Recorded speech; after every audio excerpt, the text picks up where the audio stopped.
My name is Annie Warmke. And I'm Jay Warmke. From Blue Rock Station, Sustainability Center in Southeast Ohio. 40 acres and a mule surrounded by reality. Or what passes for reality. Oh, okay, whatever you say. So, what is reality, Jay? All right, well, I don't know. I guess reality is ever changing. We're facing an era of time that's changing dramatically right now. What we like to talk about at Blue Rock Station is that we are coming to the end of the age of fossil fuels. And I think most people don't really realize it, and it's largely because they're too close to it. You know, I think about 100 years ago when we transitioned from the horse and buggy to the automobile, and people would never have believed at that moment if you had asked them. They say, okay, that automobile that's over there is about to change the world, not only how you get around, but also the structure of society, the structure of our cities. And it's because they would have a lot of reasons why it wouldn't work. You know, there are no roads. There's no way to fuel it. Horses and buggies have been around for thousands, tens of thousands of years. And this is a rich man's toy that doesn't work very well. And yet we know in retrospect that was the moment about 100 years ago when we changed dramatically. And we're in that same position right now with the age of fossil fuels coming to an end. It's the end of the world as we know it. Thank God. Thank God. That's right. Mm-hmm. And really, it's the end of the world as we know it since World War II. You know, our society, we always think that these things have lasted forever, but the society that we're used to and that we've been living in has really been a post-World War II society. I like to think about, like, my mother. She was born in 1929. Well, 1932 was the first year that a barrel of oil was produced in Saudi Arabia. So if you think about it, in my mother's lifetime, and she's still alive living in Florida, half of all of the fossil fuels that have ever existed on this planet have been consumed just in one person's lifetime, and that is just simply not a sustainable thing. So what you're telling me is that we are entering an age of renewable energy, and you are arguing this point? Is that what you're doing? Well, there's not a whole lot to argue. I mean, it's a reality. I mean, I'm right, and anyone who says differently is wrong. I mean, that's I've noticed that. Well, you can take that as a truism. So. Well, I think it's interesting when we think about, you know, where we've come from.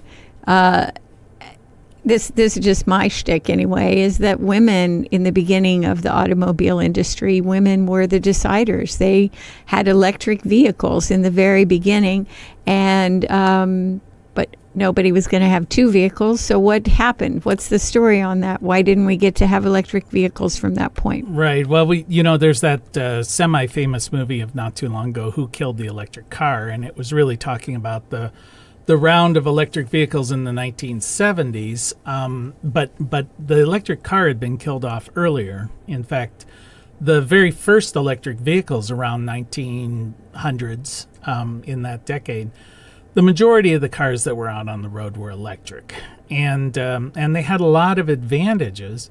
And the problem that they really ran into is that they were marketed towards women, for many reasons. They're easy to start. They were safe. They were reliable. All of the same advantages electric cars have today. But of course, the men in that age were going to be the decision makers, and so when they began to market the vehicles, the internal combustion engine as a male kind of macho vehicle, then of course the women had to step aside. But famously, Henry Ford's wife refused to ride in a car that was not electric. In fact, she said she was not going to ride around sitting on top of a bomb, which obviously you fill a tank full of gasoline and that's what you've got. Well, the reality is, at the end of the day, it didn't matter if women didn't want it or did want it, because the deciders were much more focused on things like the fossil fuel industry and promoting that, and not electricity. So right now, one of the things that we're dealing with, I think, in our culture, especially here in Southeast Ohio, is that we are at the end of the fossil fuel age, even though some of us don't want to admit that. And we like to blame the government or say it's just a matter of the president changing his mind about who's going to provide energy to us. But in reality, everything points to it's ended, and we're just waiting for it to be identified by the major corporations and so forth. But when we talk about the end of coal and gas and oil, we're not really saying it's all going to go away, are we? We're saying it's going to just be diminished. Right. Well, to get back to your first point, we did see that rather dramatically in the last presidential election, and even a little before that, where you saw the billboards and the yard signs saying "Stop Obama's war on coal," as if a president can have a war on a fossil fuel and be very successful with it. And of course President Trump with his let's make coal great again, beautiful. No, I think that's America. Oh, okay. Beautiful clean coal. Beautiful clean coal. And the sad reality is that in Appalachia anyway, coal is past its prime. I mean, it is a industry in decline, and all of the wishing and hoping is not going to change that. It's sort of like the analogy I've heard said is sort of looking to the day when your father worked in the rotary telephone business, and those were good days, and those were good paying jobs, and we ought to bring rotary telephones back. The reality is you're not going to. The coal, when compared with all of the alternatives, is terribly expensive. Coal is used in America really for only two things. It's for generating electricity and some for smelting aluminum. And the alternatives are much cheaper. So Appalachian coal became more and more expensive as we dug it out of the ground. And once you reach a certain point, it gets more and more expensive each ton of coal you want to drag out. And at some point, and that point has been probably about 15 years ago, coal became too expensive to mine in Appalachia compared to the other options. Today, coal is about 3 times as expensive as solar, as wind, and as natural gas. So really nobody is building a new coal power plant for purely economic reasons. So, but I just want to say that we still need rotary phones, because if there's no electricity, we have no way to call each other. And it's true that a lot of the phone companies have come and taken away their equipment, but there are still a lot of people who don't have access to broadband, and they don't have access to for their mobile phones to reach emergency numbers. So I still think there's going to be a need for coal. I still think there's going to be a need for gas and oil, but it's going to be really, really minuscule. Well, comparatively. In fact, I think if you look at it, you say, at some future date, people are going to look back and say, you mean we really burned this stuff? We dug it out of the ground and we burned it for heat. Well, we also blew mountains up and destroyed villages and towns and schools, and we didn't care. Now you're getting picky, I mean, I'm not getting picky. I mean it. It's disgusting. No, what happens in any industry, and what you bring up mountaintop removal, and we have hydraulic fracking with natural gas. The industry likes to call those enhanced extraction techniques.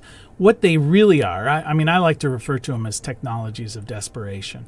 Whenever an industry is in decline, it's reaching its golden years, so to speak. It's just about ready to be non-competitive.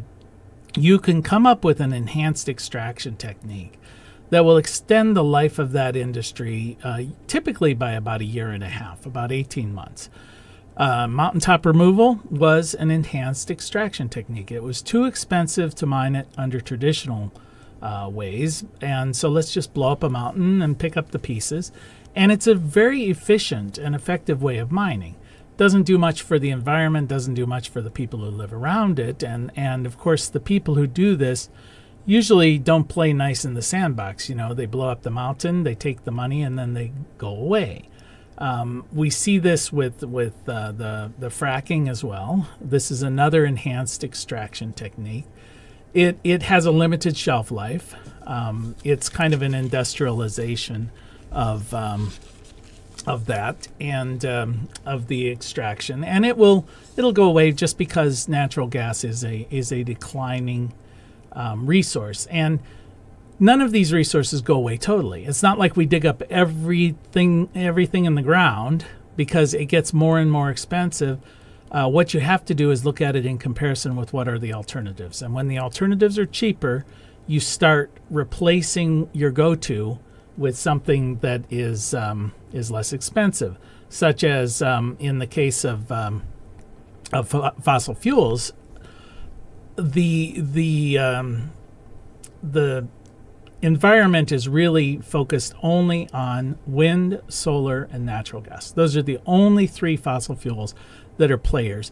Nuclear energy, for all purposes, is dead. There has not been a new nuclear power plant built in the United States since 1979, and they have about a 40-year life expectancy. So clearly, that industry is one in decline. Problem there is it's like riding the back of a tiger. It's more expensive to shut down a nuclear power plant than it is to build one in the first place. Well, we can't shut it down. It's not going anywhere. It's still alive. It's still generating nuclear waste. It's a problem. It's crazy. It's more than a problem. It's destructive. It has the power to destroy everything. Well, this is one of the things, of course, I think, and we're tree hugging environmentalists, you and I. I mean, I love to hug trees, but it's I think those people who take the attitude of renewable energy oftentimes feel like those people in the fossil fuel industries get up each morning trying to figure out how to destroy the world, and they don't. They're typically just getting up trying to make a living, but what we in the renewable energy industry need to really focus on is the fact that now we're in the process of transition to a renewable energy nation. More people, if not already today, in the next year or two, will be working in the renewable energy industry than in the fossil fuel industry. And we see this specifically with solar, where solar employs around 400,000 people nationwide, but only generates about 1.5% to 2% of the electricity in our country. Whereas coal, on the other hand, the numbers vary when you look at them, how you measure them, but they're anywhere from 70,000 people up to about 250,000 people work in the coal industry or related industries. Yet they currently generate about 33% of the electricity. So if you're really worried about jobs, if you're worried about local economy, if you're worried about the long-term future of the economic development of this nation, renewable energy is the way to go. Fossil fuels, they've had their day, and they've done a lot of good things for this nation, but time to move on. Time to buy yourself a mobile phone. Get rid of that rotary dial thing. So what do you think the utility companies, the corporations that make a lot of money that are also affiliated with the fossil fuel industry, what do you think they're going to do to stop or throw obstacles in the way of the development of renewable energy? Yeah, well, when I think about that, I always like to think of the quote from Gandhi, where he said, first they ignore you, then they ridicule you, then they attack you, and then you win. And for many years, the renewable energy industry was just ignored. Then you were always Prius driving, tree hugging, ha ha ha, you guys. And so that's the making fun of. Well, now we're in the let's attack because it's real money, and it's affecting utilities. It's affecting some of the fossil fuel industries. And so I think what we're seeing is a transition in the utilities of solar is bad, solar is bad, solar is bad, solar is bad. And suddenly solar's good, but only if we're the only people who get to own it. And that's where they're at the moment. But they won't stop it. They can't stop it. You can't stop the tide. You can't keep the ocean back if the ocean's coming. So, well, that's good news. Thank goodness. It's all good. It's all good. All right. I'm Annie Warmke, and I'm with Jay Warmke, and we're discussing when the biomass hits the wind turbine. It's the end of the world as we know it, thank God. Mm-hmm. So I guess the thing that is sort of hard to imagine is that we're in a process now of transitioning from internal combustion engine, which has been the major player for the last 100 years or so, to electric cars. And not just electric cars, but people who don't even utilize cars for transport in any way.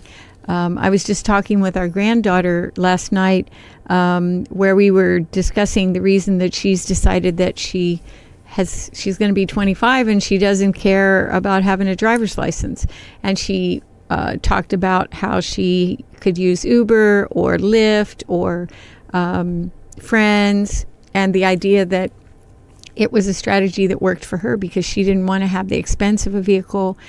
And plus, a lot of people, her friends, couldn't afford to own a vehicle. And so I just wonder what that transition looks like in terms of how you see the data and the trends.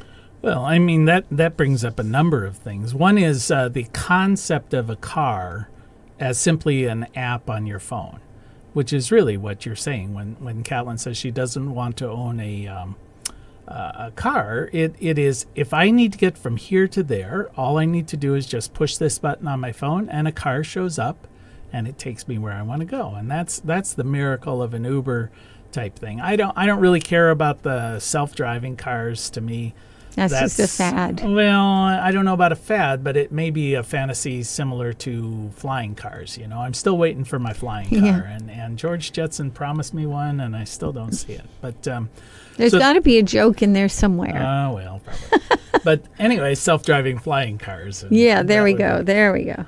But anyway, the idea there is that it is now a changing role of transportation in our society.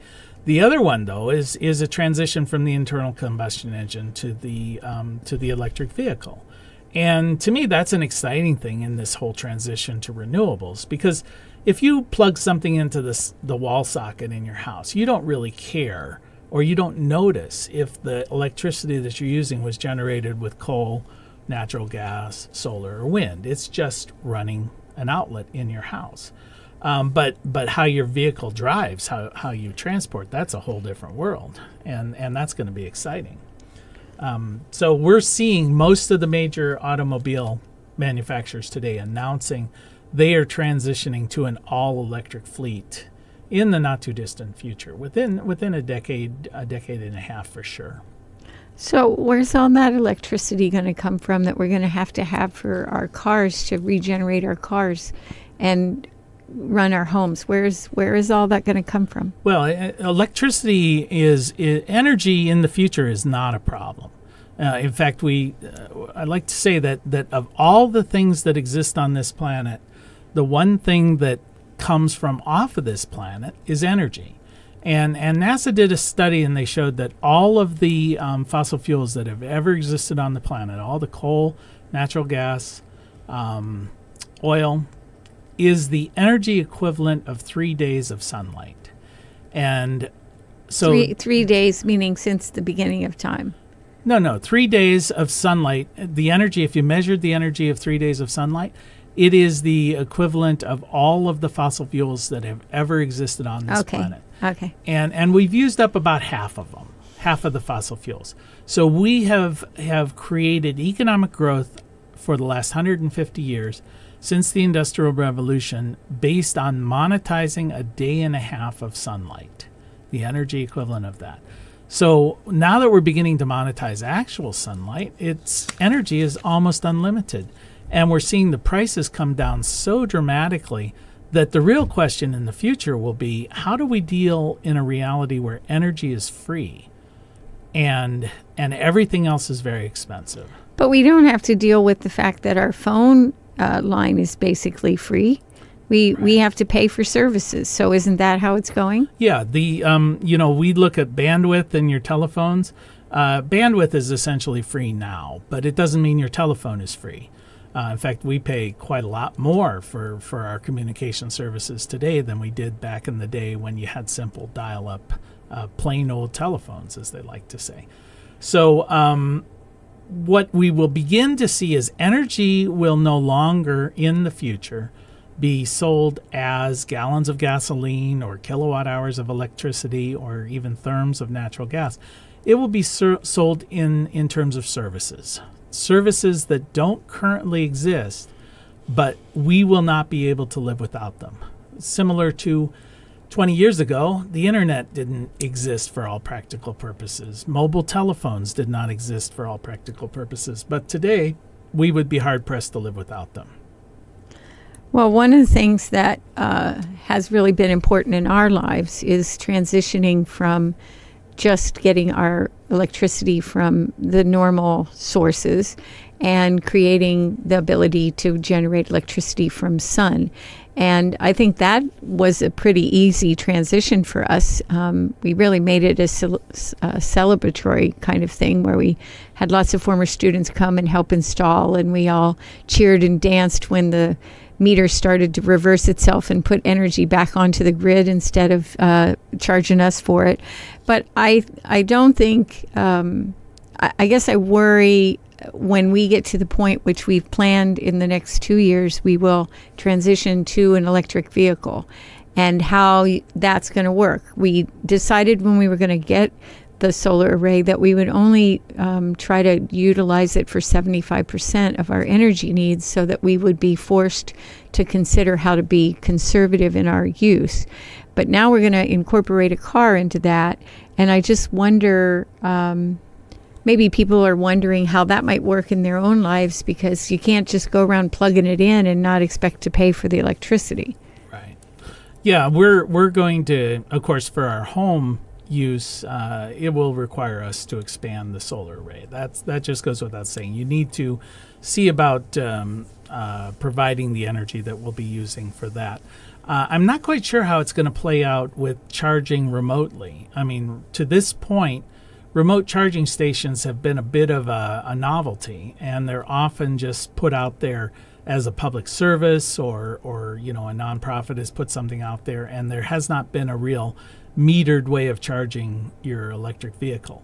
But that's going to start to change. I anticipate that a lot of businesses will start to do similar to what they did with Wi-Fi.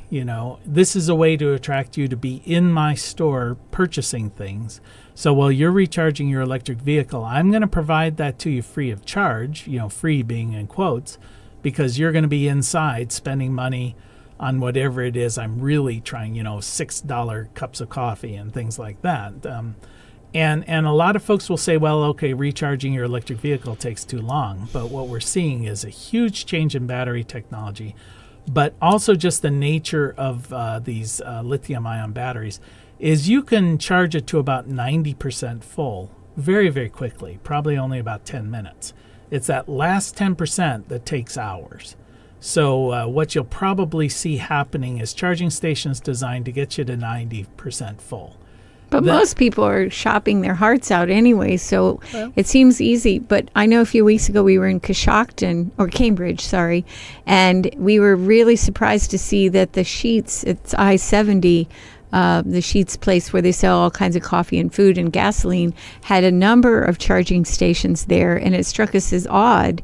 Like, wow, Sheetz must have done some kind of surveying and focus groups to figure out that people are really going to be demanding that of their gasoline stations. Right. I think that Sheetz has worked a deal with Tesla nationwide, and they're going to be. So that's just sort of the camel's nose poking into our collective tent. We're beginning to see it happen. And it's going to be pretty dramatic when it starts happening. It's going to be exciting from my perspective. But, a lot of folks who are used to things the way they were, every time there's a major transition like this, which we are undergoing, we're undergoing a transition in our society similar to what happened during the Industrial Revolution, post-World War II. And there's always a reaction against this kind of thing of, I want to go back to the good old days that never truly existed, but these new things scare me. Well, people have a hard time with change. That's just being human. One of the things that I think has been really important in our lives is that as people who want to live in a more sustainable, simple way, transportation has probably been one of the biggest issues in trying to figure out how do we have the best vehicle that we can afford that gives us the best ability to use less fossil fuel. And so we've had a hybrid vehicle for a number of years. And I think the point I'm trying to make is that it takes planning. whether you're going to change your life and say, all right, I'm going to transition to an electric vehicle, or I'm going to stay with the fossil fuel burning energy that I have for my car or my truck. And just to say, all right, just ask yourself the question, what would it really take for me to transition? What would be involved, and what would I have to give up? What would I gain by changing my vehicle? Because lots of people are driving very expensive vehicles, particularly huge trucks that cost starting at $50,000. And so they're not going to want to say, all right, next year I'm going to go lease myself or buy myself a vehicle. Also, the government is looking more, I know through Farm Service Agency and the USDA, they're looking more at electric vehicles.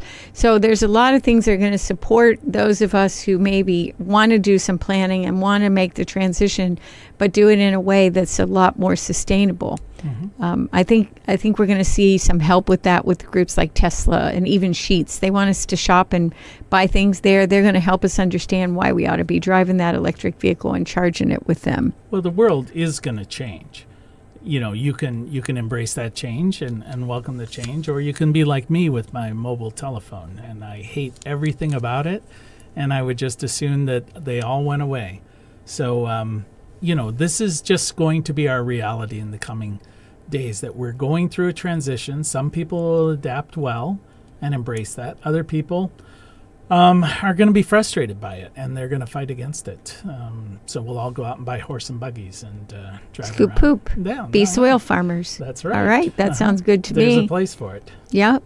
Well, I think it's interesting times, and the one thing that I would like to add is that everything we're talking about, there's a lot of transition already happening, and sometimes it feels very disruptive, but there's a lot of opportunity coming. And so just in the last few seconds we have, I was wondering if you might share just some ideas you have about what's going to happen 100 years from now.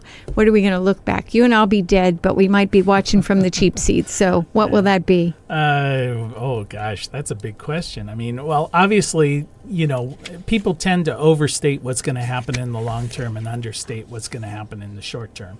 So, I think we're going to find ourselves living in a world that's not that much different. Struggling, sitting around saying kids these days are no damn good. They don't understand, and they're all staring at their virtual reality box and not connected to the universe that we have grown to love. So, everything stays the same and everything changes. That's right. That's life. The one constant is change. You've been listening to When the Biomass Hits the Wind Turbine with Annie and Jay Warmke from Blue Rock Station.